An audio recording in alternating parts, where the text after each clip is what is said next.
Hello everyone, आप सभी का मेरे चैनल एजुकेशन पॉइंट पे स्वागत है। ये कैपिटल बजटिंग का सेकंड वीडियो है जिसमें हम कैश फ्लो क्राइटेरियाज के बारे में पढ़ेंगे। Cash flow criteria capital budgeting की एक टेक्निक है जिसके अकॉर्डिंग हम कैपिटल बजटिंग डिसीजंस लेते हैं। कैश फ्लो क्राइटेरिया को प्रेफर किया जाता है अकाउंटिंग प्रॉफिट मेथड के कंपैरिजन में, क्योंकि ये टाइम वैल्यू ऑफ मनी को कंसिडर करता है और दूसरा ये अकाउंटिंग प्रॉफिट की बजाय कैश को कंसिडर करता है, कैश के फ्लोज को कंसिडर करता है। कैश फ्लो क्राइटेरियाज में हम मेथड्स पढ़ने वाले हैं, पेबैक मेथड और method under discounting cash flow. Discounting cash flow के अंदर मेथड्स आते हैं net present value method, profitability index method और internal rate of return method. तो फर्स्ट मेथड है पेबैक मेथड। पेबैक मेथड ये सिंपलेस्ट है और मोस्ट वाइडली यूज्ड है, क्योंकि इसको एक ट्रेडिशनल मेथड भी बोला जाता है, क्योंकि इसमें हम कैलकुलेट करते हैं कि कितने सालों में आपने जो ओरिजिनल इन्वेस्टमेंट उस प्रोजेक्ट में लगा रखी है वो आपको रिटर्न हो जाएगी, पे बैक हो जाएगी। इन अदर वर्ड्स, पे बैक पीरियड वो पीरियड है जिसके अकॉर्डिंग आप अपनी ओरिजिनल इन्वेस्टमेंट को रिकवर कर लेते हैं, वापस ले लेते हैं। इस मेथड में एक्चुअल पे बैक पीरियड को कंपेयर किया जाता है विद प्री डिटरमाइंड पे बैक पीरियड, जो आपने पहले से डिसाइड किया हुआ है। फॉर एग्जाम्पल, अगर आप एक प्रोजेक्ट में अपना इन्वेस्टमेंट करते हैं और आप एक एस्टिमेट करते हैं कि 4 साल के अंदर अंदर मेरा जो पैसा है वो मुझे रिटर्न हो जाना चाहिए, तो वो प्री डिटरमाइंड पे बैक पीरियड है। तो मैनेजमेंट कंपैरिजन करेगी प्री डिटरमाइंड पे बैक पीरियड का एक्चुअल पे बैक पीरियड से, जिसमें आपको क्विकली पैसे वापस मिल पा रहे हैं जिस प्रोजेक्ट में, उस प्रोजेक्ट को आप सिलेक्ट कर लेंगे।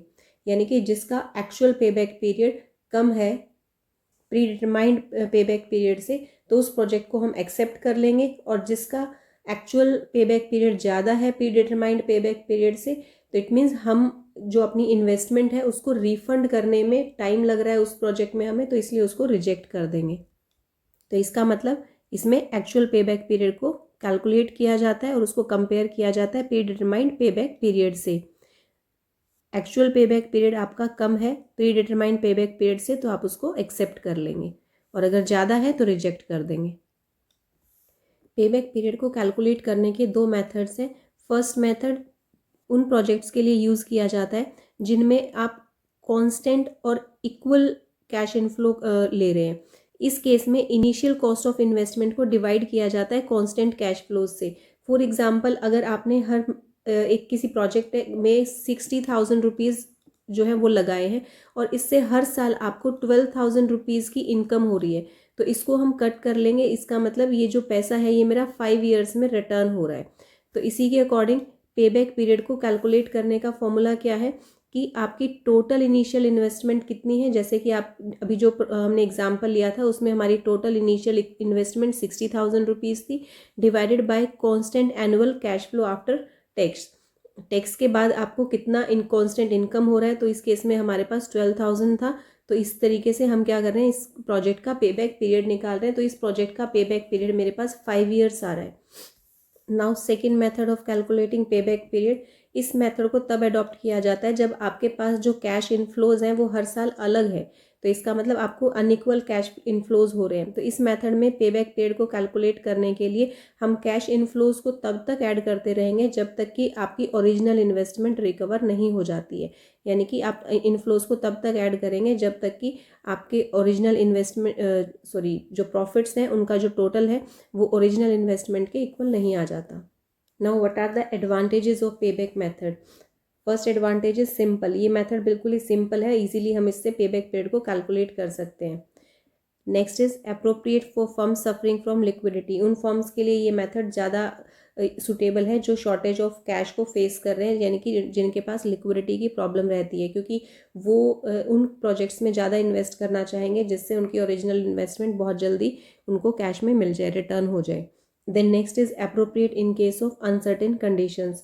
कुछ कंडीशंस ऐसी हैं जिसमें जो पे बैक पीरियड मेथड है वो सुटेबल होता है। लाइक अगर किसी कंट्री में पॉलिटिकल अनस्टेबिलिटी रहती है, तो उस केस में अगर आप पैसा लगाना चाहते हो उस कंट्री के अंदर, तो आप सबसे ज़्यादा इस चीज़ में इंटरेस्टेड होंगे कि आपकी ओरिजिनल इन्वेस्टमेंट कब तक आपको रिटर्न हो जाएगी। Next is importance of short term earning. ये जो मेथड है ये उन फर्म्स के लिए ज़्यादा सुटेबल है जो शॉर्ट टर्म अर्निंग्स पे ज़्यादा फोकस करती हैं बजाय कि लॉन्ग टर्म ग्रोथ के ऊपर। Next is superior to ARR method. ये ARR मेथड से सुटेबल है क्योंकि ARR मेथड अकाउंटिंग प्रॉफिट को ज़्यादा फोकस कर रहा था, जबकि ये मेथड कैश इनफ्लोज को ज़्यादा फोकस करता है। Now disadvantages of payback method.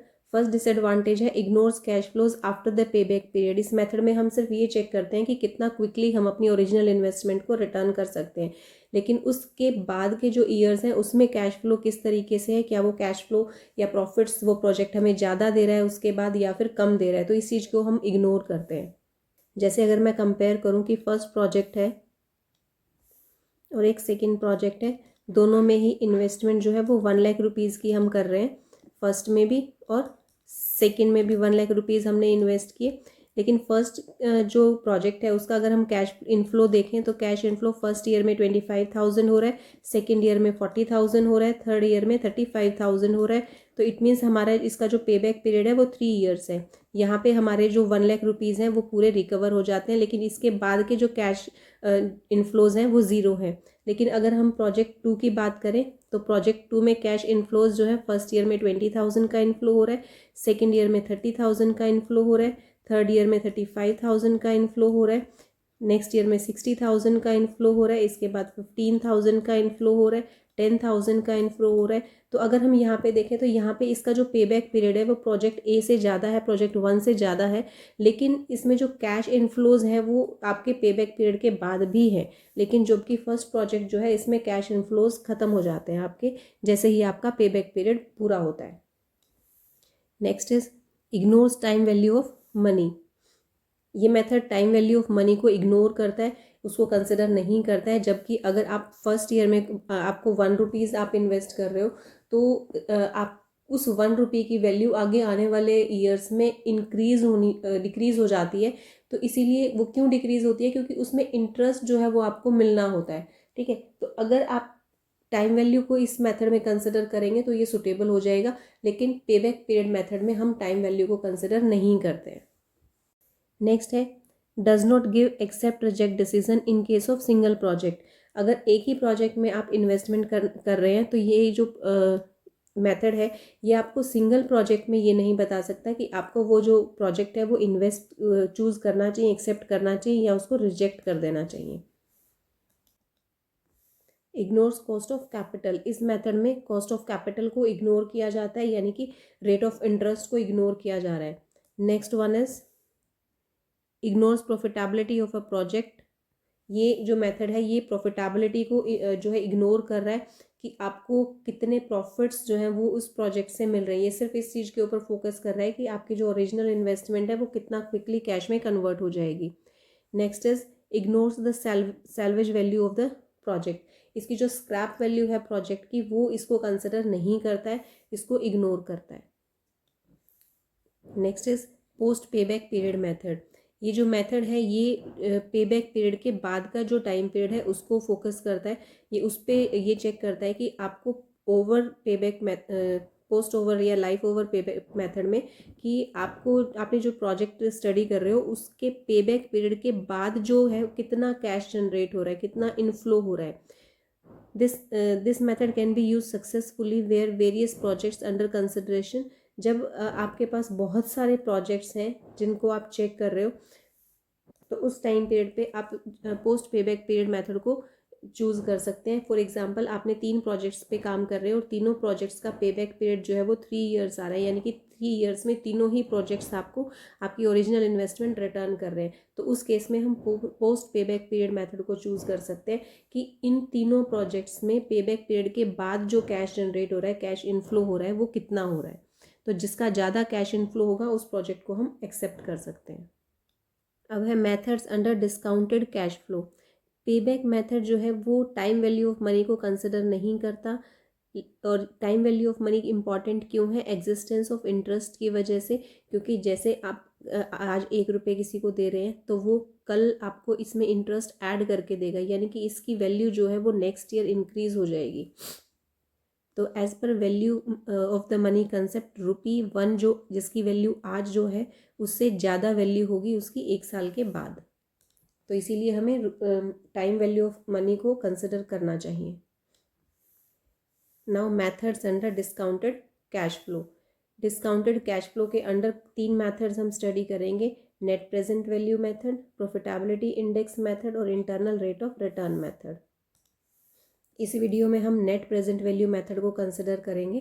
Profitability index method और internal rate of return method के लिए एक सेपरेट वीडियो बनाई है। तो अभी हम पढ़ेंगे net present value method. Net present value method time value of money को कंसिडर करता है। ये मेथड प्रेजेंट वैल्यू निकालता है कैश इनफ्लोज की और कैश आउटफ्लोज की। उसके बाद नेट प्रेजेंट वैल्यू किसी भी प्रोजेक्ट की निकालने के लिए हम प्रेजेंट वैल्यू जितने भी हमारे इनफ्लो हुए हैं उस इनफ्लो में से माइनस करते हैं प्रेजेंट वैल्यू ऑफ आउटफ्लो। तो इस फॉर्मूला से नेट प्रेजेंट वैल्यू को कैलकुलेट किया जा सकता है किसी भी प्रोजेक्ट के लिए। किसी भी प्रोजेक्ट के लिए अगर आप एनपीवी कैलकुलेट करना चाहते हैं तो आप इस फॉर्मूले को भी यूज़ कर सकते हैं। प्रेजेंट वैल्यू जो हम निकाल रहे हैं उसके लिए फॉर्मूला क्या रहेगा, कैश इनफ्लो कितना भी आप जितना आप कर रहे हो फर्स्ट ईयर में multiply by present value factor first year का प्लस कैश इनफ्लो जितना भी आपको सेकेंड ईयर में हो रहा है multiply by present value factor of second year, then same cash inflow of third year multiply by present value factor of third year. इन सभी को हम ऐड कर देंगे और इसमें से माइनस कर लेंगे इनिशियल कैश आउटफ्लो और present value factor of current year. तो if there is some salvage value of the project तो ये आपके initial cost of the project में ऐड हो जाएगी और साथ cash inflow of the last year में भी ऐड हो जाएगी।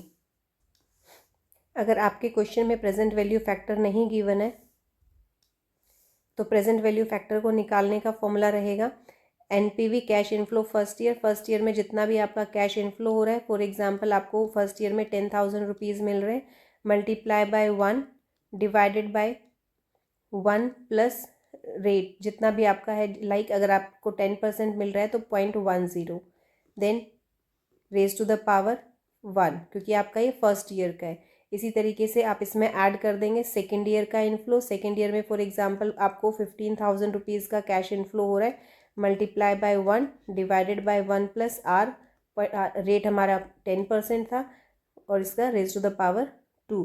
तो जितने सालों के लिए आपको इनफ्लो हो रहा है इस तरीके से हम यहाँ पे कैलकुलेट कर लेंगे। ये जो है ये वाला पोर्शन ये हमारा प्रेजेंट वैल्यू फैक्टर यहाँ से हमारा निकल के आ जाएगा। ये सेकेंड ईयर का प्रेजेंट वैल्यू फैक्टर आएगा, इसको हम कैलकुलेट करेंगे तो इससे हमारे पास फर्स्ट ईयर का प्रेजेंट वैल्यू फैक्टर आ जाएगा। देन इसमें से हम माइनस कर देंगे इनिशियल कैश आउटफ्लो को, जितना भी कैश आपका आउटफ्लो हो रहा है उसको यहाँ पे माइनस कर देंगे multiply by 1 divided by 1 plus r raise to the power 0 यानी कि ये करंट ईयर का प्रेजेंट वैल्यू फैक्टर है। Now the evaluating project on the basis of NPV कि आपने एनपीवी तो कैलकुलेट कर ली लेकिन इस एनपीवी के बेसिस के ऊपर आप एक्सेप्ट या रिजेक्ट का डिसीजन कैसे लेंगे। तो इफ़ एनपीवी इज़ पॉजिटिव, अगर आपकी एनपीवी पॉजिटिव है तो उस प्रोजेक्ट को आप एक्सेप्ट कर सकते हैं, और अगर आपकी NPV net present value negative आता है तो उस प्रोजेक्ट को रिजेक्ट कर देंगे। अगर आपका एनपीवी 0 आता है तो ऐसे केस में नॉन फाइनेंशियल बेनिफिट्स अगर आपको मिल रहे हैं उस प्रोजेक्ट में तो हम उसको एक्सेप्ट कर लेंगे, अदरवाइज उसको रिजेक्ट कर देंगे। अगर आप एक से ज़्यादा प्रपोजल्स की एनपीवी को कंपेयर कर रहे हैं तो प्रोजेक्ट जिसकी हाईएस्ट एनपीवी है हम उसको प्रेफर करेंगे, उसको रैंक 1 देंगे। Now advantages of NPV. NPV का पहला एडवांटेज है time value of money is considered, कि एनपीवी को कैलकुलेट करते time time value of money को कंसिडर किया जाता है। सेकेंड एडवांटेज है full life of project is taken into consider, project की पूरी लाइफ टाइम को कंसिडर किया जाता है। जितने भी कैश फ्लोज आपके पास हो रहे थे उन सभी कैश फ्लोज को आपने कंसिडर किया नेट प्रेजेंट वैल्यू फैक्टर से मल्टीप्लाई करके। Next is wealth maximization. Wealth maximization main objective होता है किसी भी बिजनेस का, और अगर आप हाईएस्ट एनपीवी के प्रोजेक्ट को एक्सेप्ट कर रहे हैं तो इसका मतलब आप अपने बिजनेस के वेल्थ को मैक्सिमाइज करने में हेल्प कर रहे हैं। अगर हम अब है डिसएडवांटेजेस ऑफ एनपीवी। अगर हम एनपीवी मेथड को कंपेयर करते हैं एआरआर मेथड से या पेबैक मेथड से तो ये मेथड जो है वो डिफ़िकल्ट है समझने में और उसको इम्प्लीमेंट करने में भी डिफ़िकल्टी फेस होती है। Next is difficulty in fixing the required rate of return. जो आर है उसको फिक्स करने में हमें प्रॉब्लम आती है क्योंकि डिफरेंट डिस्काउंट रेट्स जो हैं वो हम ले सकते हैं। ये एकदम से आपका इंडिविजुअल डिसीजन हो गया। Then in case of 2 projects, अगर आपके पास 2 प्रोजेक्ट्स हैं with unequal initial investments, like एक प्रोजेक्ट में आपको 1 लाख रुपीज़ लगाना है और एक प्रोजेक्ट जो है वो आपका 3 लाख रुपीज़ की इन्वेस्टमेंट के साथ हो रहा है, तो in this method they can not give satisfactory result. तो इन दोनों की एनपीवी को आप कंपेयर नहीं कर सकते हो। Then in case of 2 projects with different lives, अगर उनकी लाइफ भी डिफरेंट है, लाइक एक में आपको जो कैश इनफ्लो हो रहा है वो 5 इयर्स के लिए हो रहा है, एक में आपको कैश इनफ्लो 10 इयर्स तक हो रहा है, तो इन ऐसे केसेस में भी जो एनपीवी मेथड है ये आपको सेटिस्फैक्टरी रिजल्ट नहीं देता। थैंक्स फॉर वॉचिंग वीडियो, और वीडियो देखने के लिए प्लीज़ वीडियो को लाइक कीजिए और चैनल को सब्सक्राइब करना ना भूलें। Thank you so much.